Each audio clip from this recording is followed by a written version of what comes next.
अब दूसरा आता है एक नया वर्ड, हेल्डेन इफेक्ट। क्या होता है? पहले पढ़ा था बोर इफेक्ट, उससे पहले क्या, उसके बाद क्या पढ़ा? क्लोराइड इफेक्ट, और तीसरा हेल्डेन। हेल्डनी, हेल्डेन। एल्यूवलाई के सेल्स के अंदर जहां पर ऑक्सीजन का पार्शियल प्रेशर हाई होता है और CO2 का पार्शियल प्रेशर, क्योंकि हम ऑक्सीजन ले रहे होते हैं। अब वहां पर क्या होता है बेटा, वहां पर क्या होता है, जो HbCO2 होता है, जो था ना carboxy carb amino haemoglobin, carb amino haemoglobin, वो डिसोशिएट हो जाता है और क्या रिलीज करता है, और वो CO2 कहां चली जाती है? एल्यूवलाइज के अंदर। फिर वो CO2 एल्यूवलाइज से होते हुए कहां चली जाती है? आउटर एटमॉस्फेयर में, मतलब एटमॉस्फेयर में चली जाती है। ये इसकी बात कर रहा है, देखिए ये वाला आ रहा है ना, ये वाला, ये जो इफेक्ट है इसको क्या कहते हैं? हेल्डेन इफेक्ट। क्या कहते हैं? आपका CO2 बाइंड अप, CO2 की कंसंट्रेशन हाई हो जाती है, तो CO2 कंसंट्रेशन हाई होती है, वो कहां चला जाता है? अब मतलब CO2 की कंसंट्रेशन लो हो जाती है और O2 की हाई हो जाती है, तो HbCO2 क्या करेगा? टूट जाएगा, टूट जाएगा, और CO2 कहां भेज देगा? बाहर भेज देगा, और खुद O2 के साथ बाइंड अप कर जाएगा, क्योंकि O2 की कंसंट्रेशन हाई रहती है। Okay. At the tissue where the partial pressure of CO2 is high due to the metabolism, CO2 diffuse into the blood. मतलब as a tissue site जहाँ पे CO2 का partial pressure क्या होता है? Partial pressure high रहता है, CO2 diffuse होता है in the blood, RBC and the plasma membrane। क्या बनाता है? SCO3 minus और H plus। और एल्वुलाइट साइट के अंदर जब PCO2 की कॉन्सेंट्रेशन लो होती है, वो रिएक्शन अपोजिट डायरेक्शन में प्रोसीड करती है और क्या बनाती है? CO2 को, जैसे ये वाला देखिए, यहाँ पर क्या बनाया था? H और SCO3 माइनस, क्योंकि वहां पे कॉन्सेंट्रेशन किसकी हाई थी? CO2 की थी। जैसे ही CO2 की कॉन्सेंट्रेशन एल्यूलाई में कम हो गई, तो CO2 की कॉन्सेंट्रेशन कम होती, दोबारा से बाइंड अप कर गए, और क्या बना? H2 और CO2, और H2 को कहां भेज दिया? बाहर भेज दिया। समझ में आया बेटा आपको? इशित, वर्षा, समझ में आ गया? हाँ सर।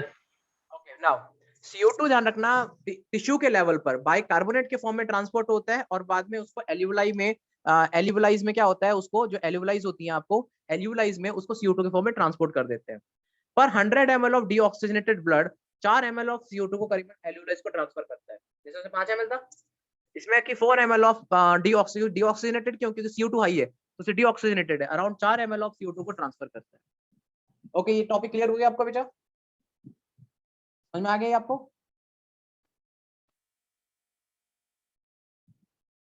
Yes sir. चलिए अब नोट करिए।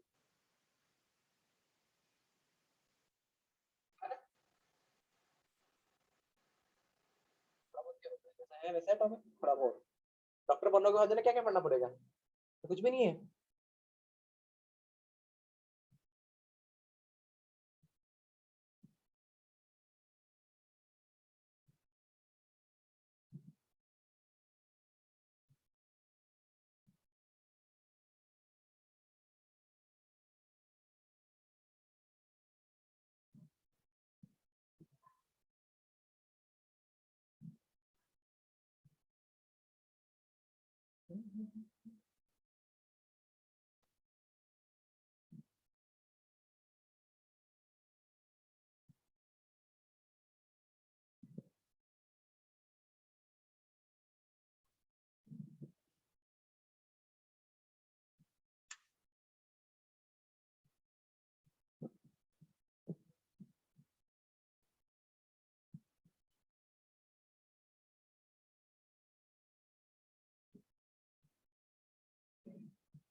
बारिश हो गई,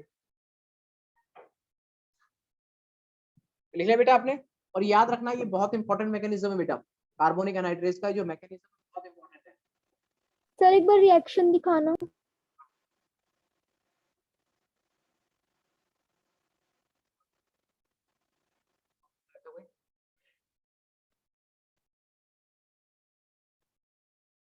लिख लिया बेटा?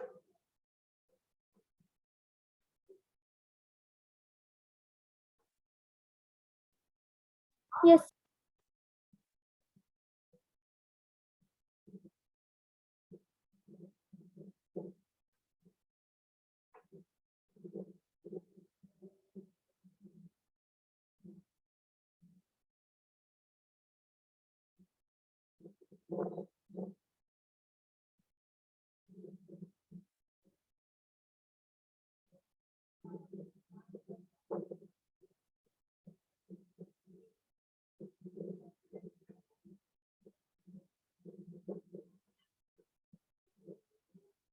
हाँ हर्षित को बोलो मुझसे बात कर रही है।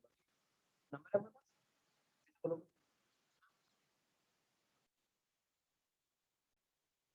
आज पूछा था उसने आने के लिए? तो नाम बता दिया था आपने?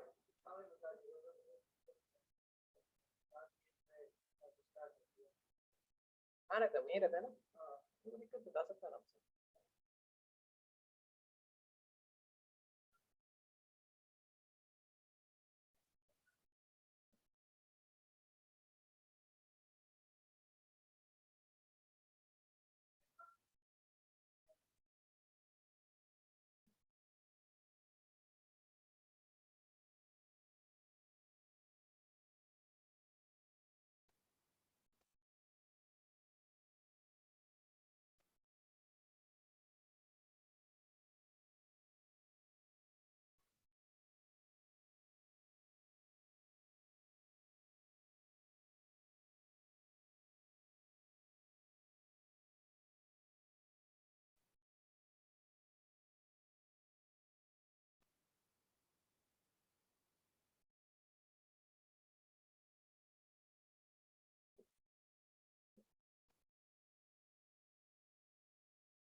ओके लिख लिया बेटा आप सबने?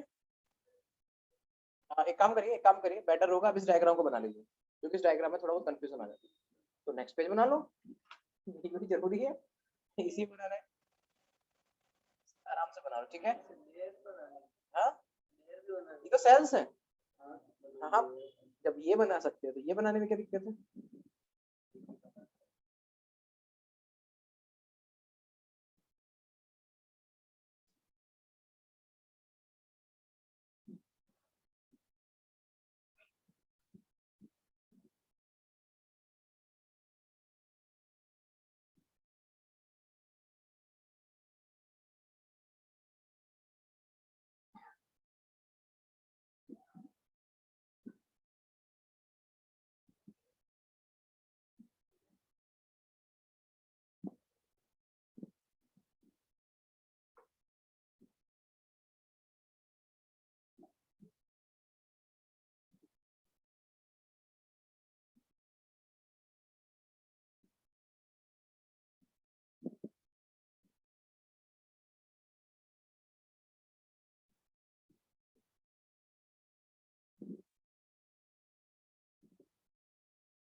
हल्की फुल्की है।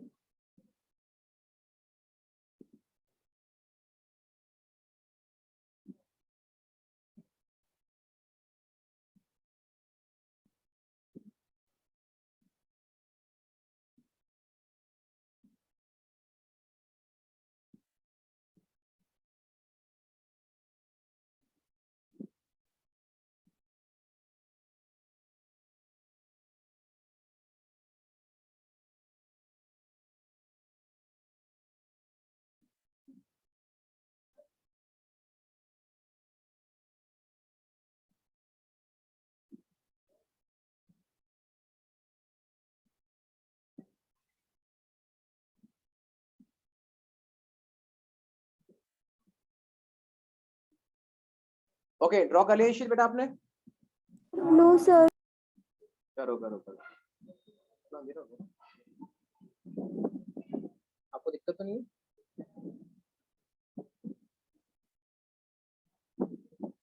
अगर बारिश ज्यादा हो जाए तो अपने चाचा के चले जाना, ठीक है, बाद में चले जाना आप बाइक पे तो बिक जाओगे।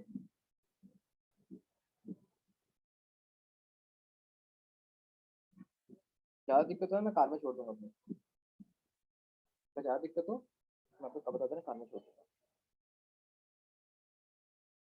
इस डायग्राम में सब कुछ क्लियर हो जाएगा, ठीक है बेटा। क्या बना है डायग्राम, ये काटाकाटी क्यों की यहाँ पे, इतनी पूरा काटो, पूरा काटो इसको, ऊपर ढंग से लिखो, नीचे लिख दो चाहे, यहाँ ना, यहाँ नहीं, तुम यही सोचोगे यही।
ईशित वर्षा आपका ड्रॉ हो गया बेटा?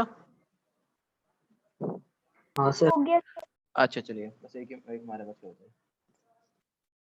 हो गया बेटा ड्रॉ, तो कुछ लिखना बाकी है?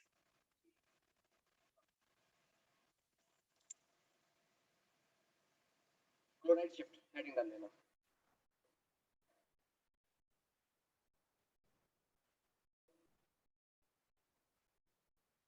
ईशित आपने डाइजेस्टिव सिस्टम के और जो आपके पुराने क्वेश्चन थे, ये प्लांट ग्रोथ एंड डेवलपमेंट के क्वेश्चन पूरे कर लिए? हाँ सर, डाइट वो डाइजेस्टिव वाला कर रहा हूँ। ओके, उससे जो पहले वाला जो तो टॉपिक पूरा हो गया?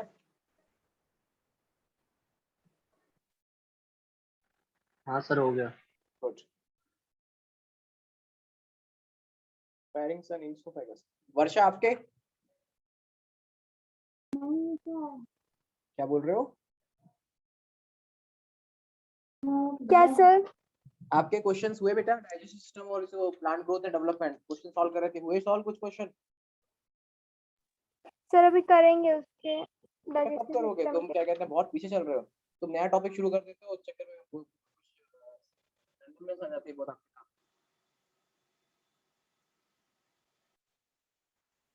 देखना है इस बार के पेपर में 12 से कितने क्वेश्चन पूछे और 11 से कितने क्वेश्चन पूछे, आप खुद देखना बेटा।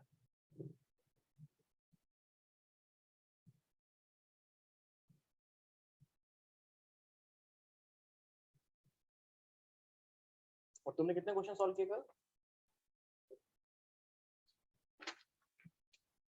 10, 18, 28 क्वेश्चन। ये भी क्या, तो क्या आगे करो, हो गए ना सारे, एक जगह क्वेश्चन इकट्ठे हो गए ना, हुए नहीं हुए? इसे हमें खुद को पता रहता है हम कहाँ कर रहे हैं, ना हवा में करते तो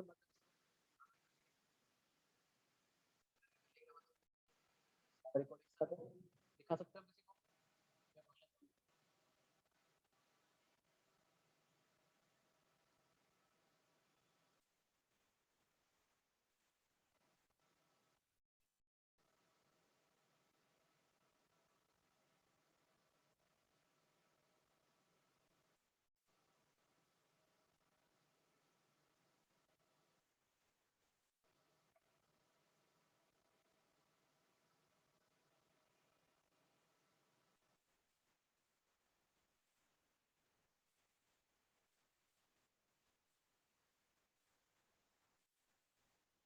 चलिए बेटा। सर एक पॉइंट बच रहा है। ओके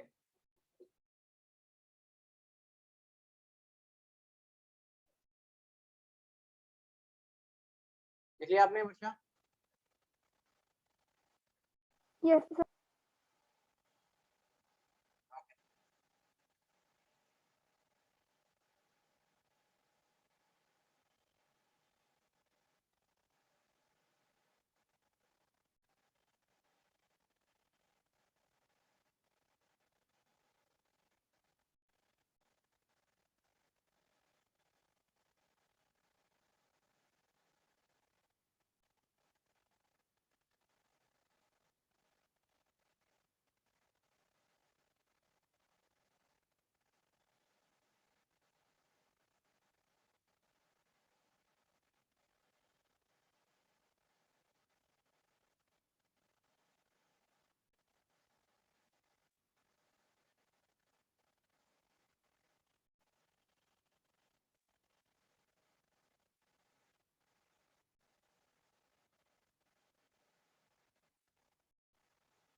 लिख लिया आपने?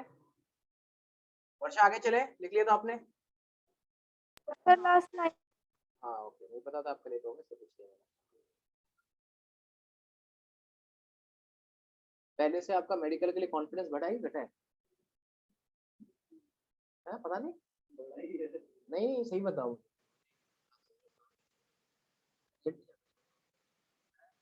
वैसे टीचर का मतलब ये नहीं कि मैं आपसे हाथ धोना चाहता हूँ, आपसे हो ये गया सर। ठीक है, तो जो बताओ सही बताना। आया ना? बड़ा है ना? नहीं, अगर ना भी हो तो मुझे ना बताइए, तो मैं उसके अकॉर्डिंग काम करूंगा, ठीक है?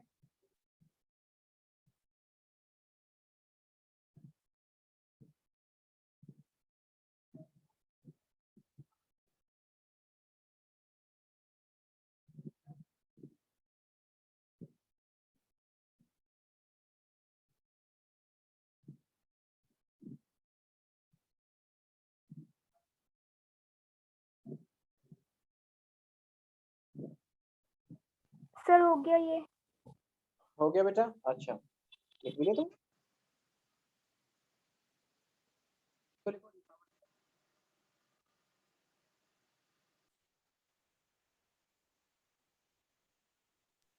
तो स्लाइड ही चेंज नहीं हो रही। यहाँ से चेंज हो चुकी है। निश्चित आपको चेंज शो हो रही है या नहीं हो रही?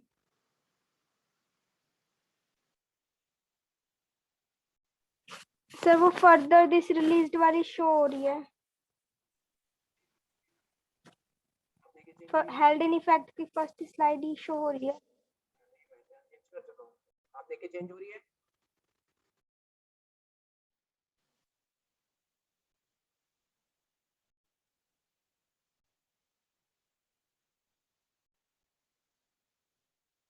बेटा शो हो रहा है आपको वर्षा?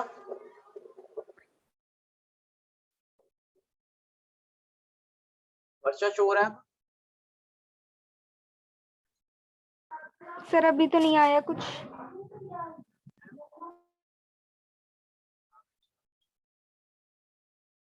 स्क्रीन शेयरिंग वाली स्क्रीन आ रही है बस। मैं इंटरनेट चेंज कर रहा हूँ, इंटरनेट में चेंज कर रहा हूँ, 2 मिनट रुकिएगा। क्योंकि मेरा इंटरनेट स्लो हो चुका है बहुत ज्यादा, व्हाट्सएप ही नहीं चल रहा है, तो ये तो कहाँ चलेगा।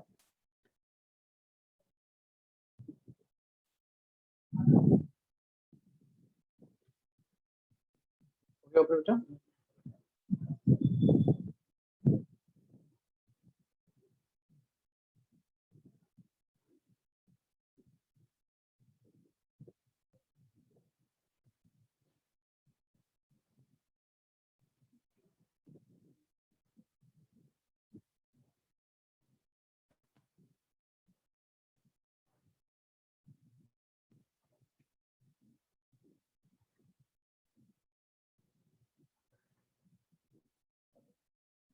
बेटा अब शो हो रहा है आपको? आई थिंक अब नोटिफिकेशन मुझे भी आ गया है। हाँ सर हो रही है ट्रांसपोर्ट Okay. ऑफ CO2 वाली। हाँ हाँ, at the tissue where the partial pressure of CO2, ये लिखा हुआ है ना? ठीक है, आपने हाँ लिख लिया? सर ये हैडन इफेक्ट के नेक्स्ट वाली स्लाइड है ना? हाँ हाँ, उसके बाद नेक्स्ट स्लाइड। तो सर ये हेल्डेन में ही है। हेल्डेन अलग हो गया, हेल्डेन खत्म हो गया आपका। हेल्डेन इफेक्ट यही है, ये अलग पॉइंट है। ठीक है, ओके सर।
लिख लिया बेटा आपने? Last line. अच्छा,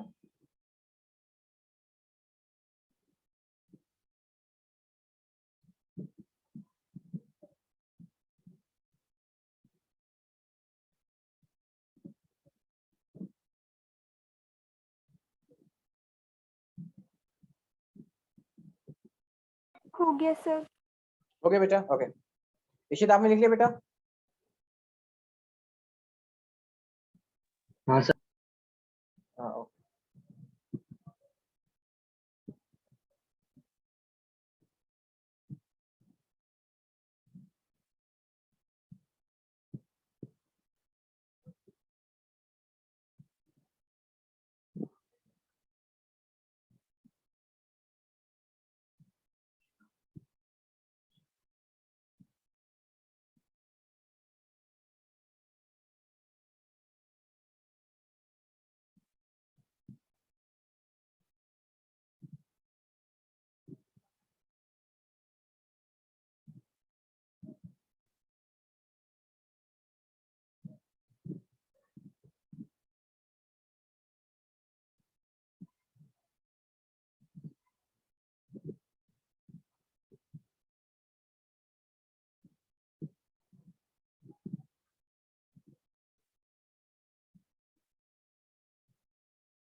हो गया सर। ओके बेटा, ओके। अब आता है रेगुलेशन ऑफ रेस्पिरेशन, मतलब आपकी बॉडी में रेगुलेशन का क्या मैकेनिज्म है। ध्यान रखना, हमारी बॉडी में रेगुलेशन का मैकेनिज्म मतलब हमारे ब्रेन के कौन कौन से पॉइंट्स हैं जो रेगुलेट करते हैं हमारे यहाँ पे। ध्यान रखना, ब्रेन में और आपका ब्रेन, ठीक है, ब्रेन के थ्रू और लंग्स के थ्रू कंट्रोल होता है हमारा पूरा रेस्पिरेटरी सिस्टम। देखिए, human being have a significantly ability to maintain the moderate the respiratory rhythm to suit the demand of body tissue. अगर हमारे बॉडी टिश्यू लगातार काम कर रहे हैं, for example if you are doing some physical work, अगर आप लगातार फिजिकल वर्क कर रहे हो तो CO2 का अमाउंट ज्यादा बढ़ेगा क्योंकि कार्बन का मेटाबॉलिज्म बढ़ जाएगा। तो CO2 की कंसंट्रेशन हाई होने पर हमारा रेस्पिरेटरी रेट अपने आप बढ़ जाता है, मतलब रेस्पिरेटरी रिदम अपने आप बढ़ जाता है। अगर हमारी बॉडी या ब्लड के अंदर CO2 की कंसंट्रेशन बढ़ने लगती है तो हमारा रेस्पिरेटरी रिदम एकदम से बढ़ता है। क्यों? क्योंकि हमारी बॉडी में CO2 ज्यादा टाइम तक नहीं रह सकता, अदरवाइज ब्लड का पीएच चेंज होने की पॉसिबिलिटीज होती है। लेकिन हमारी बॉडी को पता कैसे चलेगा कि हमारी बॉडी में CO2 का कंसंट्रेशन हाई हो गया है? हमारे ब्रेन को कैसे सिग्नल जाएंगे? तो रेगुलेशन का मेन पर्पस क्या होता है? ब्लड में PO2 और PCO2 के लेवल को मेंटेन रखना। ठीक है, ये किसके थ्रू होता है? न्यूरल सिस्टम के थ्रू। और पूरा कंट्रोल किसके थ्रू होता है? ब्रेन के थ्रू। तो हमारे न्यूरॉन्स जो होते हैं बेटा इस चीज का कंट्रोल करते हैं, और मतलब ये इंफॉर्मेशन ब्रेन तक पहुंचाते हैं। अगर आपके टिश्यू में CO2 लेवल हाई हो गया है तो इसकी इन्फॉर्मेशन वो ब्रेन तक पहुंचाएंगे कि कुछ ब्रेन में चेंज हुआ है, मतलब कुछ बॉडी फ्लूइड में CO2 की कॉन्सेंट्रेशन बढ़ी है, that we need to regulate that and accordingly our system work according to it. हमारे ब्रेन में रेगुलेशन, रेस्पिरेटरी सिस्टम को रेगुलेट करने के दो मेन रीजन होते हैं, एक होता है मेडुला, एक होता है पोन्स रीजन। हम पढ़ेंगे आगे आपके ब्रेन में जैसे एक होता है आपका, एक तो आपका फ्रंटियल हेड होता है, फ्रंटियल पार्ट होता है। आपका पूरा ब्रेन को हम 3 पार्ट में डिवाइड कर सकते हो चाहो तो। एक तो आगे का फ्रंटियल पार्ट हो गया, बीच का मेडुला पार्ट हो गया, पीछे की तरफ पोन्स पार्ट हो गया, जहां से आपका ये निकलता है स्पाइनल कॉर्ड निकलता है, पोन्स पार्ट होता है वो। ठीक है, इसमें आपके दो इंपॉर्टेंट रीजंस होते हैं, रेस्पिरेटरी सेंटर्स होते हैं। जो लोग सुसाइड करते हैं, सुसाइड करने में क्या होता है कि उनका सुसाइड करने में क्या होता है कि उनका जो स्पाइनल कॉर्ड होता है, वो स्पाइनल कॉर्ड ऊपर की तरफ उठ जाता है और क्या होता है वो पोन से होता हुआ ऊपर चला जाता है, मतलब पोन में सडनली इसको पुश करता है, पोन को पुश करता है, जिससे उनका रेस्पिरेटरी सेंटर डैमेज हो जाता है और वो सांस लेने उनका वहीं रुक जाता है। राइट, रेगुलेशन ऑफ, ध्यान रखना हमारे ब्रेन में दो इंपॉर्टेंट पार्ट होते हैं जिसको कंट्रोल करते हैं, एक तो मेडुला में होता है, दूसरा पोन में होता है। Okay, regulation of respiration it occurred by the respiratory sensor, मतलब रेस्पिरेटरी सेंसर्स क्या होते हैं, जो रेस्पिरेशन को सेंस करते हैं कि कितना आपके ब्लड में ऑक्सीजन और CO2 का लेवल है। Right, it are majorly sense the level of CO2, ये किसके मदद करते हैं, ये आपको सेंस मदद करते हैं CO2 के लेवल को। और ये दो टाइप के सेंसर्स होते हैं, एक होता है रेस्पिरेटरी सेंसर जो ब्रेन में होता है जिसको कीमो रेस्पिरेटरी सेंसर्स बोलते हैं, एक आपका लंग्स में होता है जिसको पल्मोनरी रिसेप्टर्स बोलते हैं। मैंने बोला था जो लंग्स में वो चीजें होती है उसको पल्मोनरी बोला जाता है। देखिए आपके ये सेंसर्स तो क्या करते हैं, ये सेंस करते हैं कि कितना CO2 का लेवल हाई है, फिर वो अगर CO2 का लेवल हाई आती है तो उसकी इंफॉर्मेशन किसको भेजते हैं, ब्रेन को। किसको भेजेंगे, और हमारे ब्रेन के दो पार्ट एक्ट करते हैं, मेडुला और पोन्स, और उसके अकॉर्डिंग हमारी बॉडी उसके अकॉर्डिंग वर्क करती है। ठीक है, आगे अगर आपके ब्लड में CO2 का कॉन्सेंट्रेशन हाई हो रहा है तो कौन से सेंसर्स काम करेंगे, दो सेंसर्स काम करते हैं, एक तो ब्रेन में होता है सेंसर और दूसरा कहाँ होता है। अगर ये सेंसर्स आपके एक्टिवेट हो गए तो ये इन्फॉर्मेशन नर्व के थ्रू किसको भेजते हैं, ब्रेन को। और ब्रेन में दो पार्ट होते हैं, मेडुला और पोन्स, वो एक्टिवेट हो जाते हैं और हमारी बॉडी उसके अकॉर्डिंग एक्ट करती है। अगर CO2 की कॉन्सेंट्रेशन हाई है तो हमारी बॉडी क्या करेगी, हमारे ब्रेन को सिग्नल पहुंचा, ब्रेन क्या करेंगे कि हमारे लंग्स की मसल्स को, हमारी जो मसल्स होती है ना, डायफ्राम है, लाइक EICM है, IICM है, इनको ऑर्डर देती है कि तुम अब काम करना शुरू करो ताकि CO2 को कहाँ निकाले, बाहर निकाले। ओके, सबसे पहला पढ़ते हैं कीमो रिसेप्टर। कीमो का मतलब होता है केमिकल, केमिकल को रिसीव करने वाले रिसेप्टर। ये रिसेप्टर कहाँ होते हैं, ब्रेन में। ये कहां पर होते हैं, they are the situated adjacent to the rhythm centre which is highly sensitive to the CO2 and hydrogen ion. मतलब जब आपके कीमो सेंसिटिव एरिया जो मतलब ये बेसिकली कीमो का मतलब होता है केमिकल, केमिकल को सेंस करने वाला एरिया, ये होता है अराउंड आपका adjacent to the rhythm centre. कहां पे होता है, रिदम सेंटर। रिदम सेंटर कहां होता है, ब्रेन में। कहां होता है, ब्रेन में होता है। ये ब्रेन के पास में इकट्ठे, मतलब हमारा रिदम सेंटर मतलब वो सेंटर जो हमारी ब्रेन की स्पीड को कम ज्यादा कर सकता है, उसे रिदम सेंटर बोला जाता है। और ये रिदम सेंटर के जस्ट पास में होते हैं। हमारे हमारे जो मेडुला होता है ना, मेडुला, मेडुला के अंदर एक पॉइंट होता है जिसको हम कहते हैं rhythm centre, respiratory rhythm centre, जो रेस्पिरेशन की स्पीड को अप डाउन कर सकता है। अगर मान के चलो आपकी CO2 ज्यादा हो गई है तो रेस्पिरेटरी रेट को क्या करेगा, बढ़ा देगा, और कम है तो रेस्पिरेटरी की स्पीड को नॉर्मल रखेगा, मतलब अकॉर्डिंगली काम करेगा। तो ये रिदम सेंटर के जस्ट पास में होते हैं जो CO2 की और हाई हाइड्रोजन आयन की कॉन्सेंट्रेशन को रिसीव कर लेते हैं और अकॉर्डिंगली एक्ट करते हैं। ओके, इशितम प्रणय, समझ में आया आपको ये पॉइंट।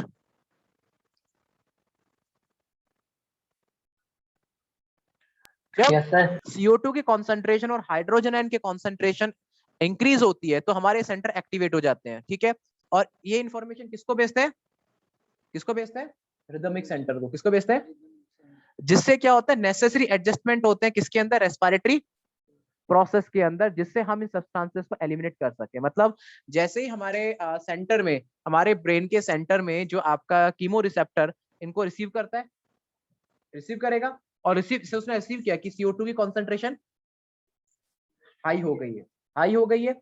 हाई होने पर वो अपने सिग्नल किसको देगा, रिदम सेंटर को। किसको देगा, रिदम सेंटर। रिदम सेंटर को बोला कि CO2 कॉन्सेंट्रेशन हाई हो गई है, तो वो क्या करेगा, रिदम सेंटर से सिग्नल जाएगा हमारी बॉडी, हमारे कैविटी जो हमारी होते हैं ना, थोड़ी कैविटी की मसल्स को, और हमारी बॉडी उसके अकॉर्डिंग एडजस्ट करती है। अगर आपके CO2 कॉन्सेंट्रेशन हाई हो गई है तो डायफ्राम को बोलेगा दोबारा से डॉम शेप के हो जाओ, ज्यादा डॉम शेप के हो जाओ, ताकि जितना हो सके लंग्स का वॉल्यूम को कम से कम कर सकें, ताकि जितना का CO2 वो सारा का सारा एलिमिनेट हो सके। ठीक है बेटा, समझ में आ रहा है? ओके, नाउ नेक्स्ट होता है पल्मोनरी रिसेप्टर। ये कहाँ होता है? पल्मोनरी मतलब लंग्स, ये कहाँ होता है? ओके, तो ये लंग्स में वो देख लेते हैं, लंग्स में अगर CO2 की कॉन्सेंट्रेशन हाई हो रही है तो उसके अकॉर्डिंग क्या करते हैं? एक्ट करते हैं। दोनों ही रिसेप्टर एक साथ काम करते हैं और किसके लेवल को सेंस करते हैं? अगर CO2 का लेवल ज्यादा हो रहा है तो ये दोनों उसके अकॉर्डिंग काम करेंगे। ओके, देखिए यहाँ पर आपके जो सेंटर ब्रेन में प्रेजेंट रहते हैं, एक होता है मेडुला के अंदर, एक होता है पोन्स के अंदर। मेडुला के अंदर कौन होता है? रेस्पिरेटरी रिदम सेंटर, मैंने बताया था ना अभी।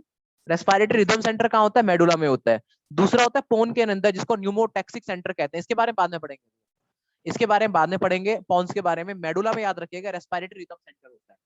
ठीक है, अब आपका जैसे कि कीमो रिसेप्टर है, क्या है बेटा? सॉरी, रेस्पिरेटरी सेंसर है। कीमो रिसेप्टर और पल्मोनरी रिसेप्टर, इससे एक सेंस आया कि CO2 की कॉन्सेंट्रेशन हाई है, तो इनपुट किसको गया? पहले रिदम सेंटर को इनपुट गया। अब इसका आउटपुट क्या आता है? रेस्पिरेटरी मसल्स को, डायफ्राम को और एब्डोमिनल मसल्स को। ये तो मसल्स क्या होती है? कॉन्ट्रैक्ट करती है और आपके थोरेसिक कैविटी का वॉल्यूम कम कर देती है। जैसे वॉल्यूम कम होगा, प्रेशर बढ़ जाएगा, और प्रेशर बढ़ते ही सारी की सारी CO2 बाहर चली जाएगी। समझ में आ गया? इशित क्लियर हो गया? Yes sir. वर्षा आपको? Yes sir. अब ये तो एक ये पॉइंट हो गया। ये तो होता है रेस्पिरेटरी रिदम सेंटर का काम होता है, जो हमारे ब्रेन में प्रेजेंट रहता है, ब्रेन के मेडुलर रीजन में। हम जब पढ़ेंगे, हमारा टॉपिक आएगा ना, जब स्केलेटन पढ़ेंगे तो उसमें पढ़ेंगे ब्रेन के बारे में सब कुछ, तो ये रेस्पिरेटरी रिदम सेंटर वहां पर भी आएगा। एक रिदम सेंटर और होता है, ठीक है, जिसे हम कहते हैं न्यूमोटैक्सिक रिदम सेंटर, तो उसके बारे में भी देखिए क्या होता है। देखिए, okay, a specialised centre present in the medullar region, जिसको हम क्या बोलते हैं? रेस्पिरेटरी रिदम सेंटर, जो प्राइमरी रेस्पॉन्सिबल होता है इस रेगुलेशन, किसके लिए?